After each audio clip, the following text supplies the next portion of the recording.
Una mirada al pasado para encarar el futuro. Llega Alpine, vuelve Alonso y vuelve la marea azul a la Fórmula 1 con este Alpine A521 que es una verdadera pasada. Nos hemos quedado boquiabiertos cuando lo hemos visto. Es increíble que hayan apostado por este azul eléctrico, esta combinación que le queda tan bien.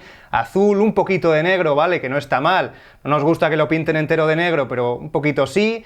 También algo de rojo. La verdad es que es espectacular, el propio Fernando lo ha dicho, me parece una maravilla, textualmente lo ha dicho así, y sé que a algunos se os ha hecho corto porque apenas hemos visto a Fernando, ¿no? Únicamente aquí en estas imágenes que vemos, está ilusionadísimo y con muchas ganas, ¿no? De ver cómo queda ese coche al menos en el asfalto, ¿no? Yo creo que todos estamos deseando verlo sobre la pista, en este proyecto que empieza ya, que empieza la andadura de Alonso en Alpine.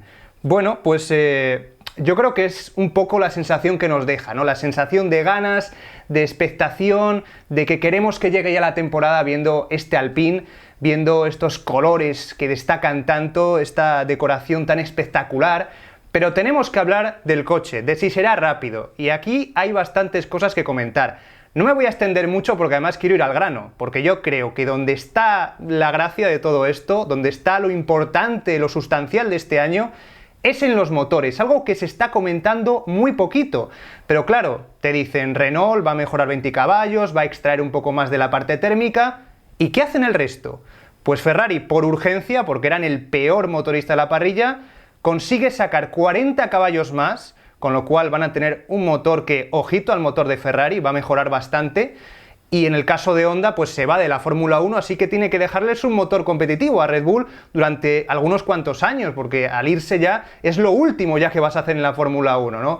Entonces, ¿dónde puede estar Renault teniendo en cuenta que el resto hace esto? Que Mercedes también sabemos que ha cambiado la MGUK, que querían mejorar su fiabilidad, han hecho cambios en el turbo, también han sacado un poco más de la parte térmica, algunos caballos más. Es lo que me preocupa, y no me preocupa en circuitos como Bahrein o Monza, que sabemos que ahí el motor cuenta más y se pueden ver las diferencias. Me preocupa porque la parte media va a estar tan igualada que cada décima va a contar. O sea, yo creo que esto va a ser muy importante. Pero bueno, además de esto tenemos que destacar los detalles porque sí hay cambios en este coche a nivel aerodinámico que merece mucho la pena comentar. Fijaos en el frontal. Es un frontal con el mismo concepto que el año pasado, ¿no? Recordamos que Renault, por aquel entonces, estrenó un morro que nos gustaba muchísimo porque era ese concepto de McLaren, ese concepto de Mercedes, de morro largo, muy estrecho y también aplastado, ¿no? Este año han apostado por un morro que ha cambiado. Aquí lo vemos, yo creo que un poquitito más estrecho que el año pasado. Pero fijaos, tampoco está tan aplanado. Aquí en esta comparativa lo vais a ver mucho mejor, como el del año pasado, y además yo creo que la parte fundamental es que es más corto. Lo han acortado un poco, o sea que de alguna forma está más estilizado, pero bueno, es mismo concepto, o sea, misma tendencia, misma idea. No es un año para comerte mucho la cabeza, sabemos que han trabajado ya desde hace mucho tiempo en estos coches, a partir de ahora ya están pensando completamente en 2022 en adelante, que es lo que importa con ese cambio brutal de reglamentación, así que en eso están, ¿no? Pero esto me parece una evolución interesante con respecto a lo que veíamos el año pasado, que ya sabíamos que funcionaba, y eso siempre es importante, ¿no? Lo que funciona, no lo toques. Parte central. Bueno, esta parte sí que requiere bastantes comentarios, porque aquí lo que vemos, para empezar, es que los dashboards son un poco estilo Mercedes, con ese cajón inferior bastante similar, e incluso, aquí lo vais a ver mucho mejor, la trasera parece que está bastante abombada, pero no es así, es un efecto visual porque los pontones los han rediseñado completamente. Los han rediseñado buscando redondearlos un poco más, unas tomas de aire un poco más altas, y pretenden el objetivo de que la parte inferior sea, digamos, que quede un poco excavada, ¿no? Para generar un canal de aire que redirija el flujo hacia el difusor. Vemos un poco, ¿no? Ese borde redondeado del pontón y cómo esa parte inferior, si lo comparáramos con el coche del año pasado, queda mucho más excavada, mucho más hendida para que a partir de ahí ese flujo corra hacia el difusor trasero. Aquí en este plano desde arriba lo vemos mucho mejor. Vemos también que, a diferencia de lo que ha podido parecer, ¿no?, que se ve un poco más abombado, sí que se ha trabajado muchísimo en esa trasera que es bastante estrecha, precisamente buscando un mejor empaquetamiento del motor Renault. Y luego, aparte de esto, pues bueno, las suspensiones, yo creo que es el cambio fundamental.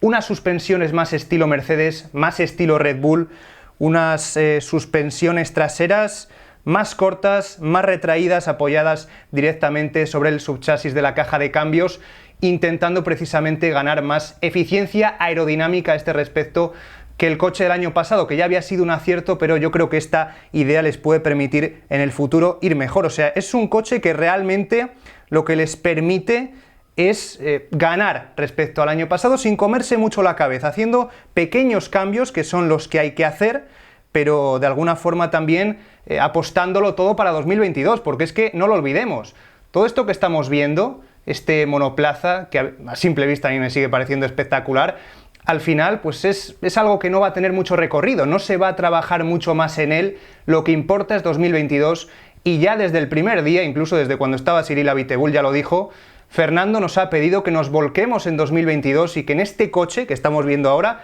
no invirtamos mucho, no invirtamos tiempo, no invirtamos atención, no invirtamos, por supuesto, dinero. Lo que nos tenemos que fijar es esos puntos fuertes del pasado año, maximizarlos, y bueno, pues sí que algunos retoques que podemos hacer donde me parece más importante, insisto, que es el motor. Yo creo que el motor, extraer un poco más, es fundamental. Seguramente la mayoría de equipos nos están exhibiendo de forma muy natural sus cambios, pero eso no nos interesa. Bueno, de hecho incluso Mercedes nos ponía específicamente dónde habían cambiado cosas, dónde habían mejorado. Al final el cambio fundamental, esencial, es esa unidad de potencia que esperemos que sea positiva para Alpine en este proyecto, en esta llegada de Fernando Alonso al equipo, que yo creo que le va a dar un plus. Vamos a ver una zona media muy igualada, pero al final pocos tienen a Fernando. O sea, Fernando es ese piloto que te da ese extra para colocarte el coche, bueno, pues como él mismo decía hace unos días, podemos estar tanto séptimos como decimoquintos porque va a estar todo un poco igualado. Pero si tienes a Fernando, por mucho que el Alpine pueda empezar incluso, fijaos lo que os digo, detrás de Alfa Tauri, al final va a colocar el coche seguramente mucho más arriba, va a pelear. Sabemos que Fernando es un carrerista nato, al final siempre esa experiencia se hace notar y le vamos a ver muy preparado, muy fuerte, le vemos muy fino también en las fotos, yo creo que está muy bien entrenado. El problema que tuvo, ese accidente en bicicleta, ni mucho menos ha lastrado pues su actividad física y le seguimos viendo muy bien. Y yo estoy deseando verle, ¿no? Seguramente le veremos en esos test, le veremos ya sacando el máximo del coche, aunque sea muy poquito tiempo, porque va a tener tan solo día y medio, pero bueno, Fernando puede con esto y con más, y seguramente va a ser una temporada espectacular.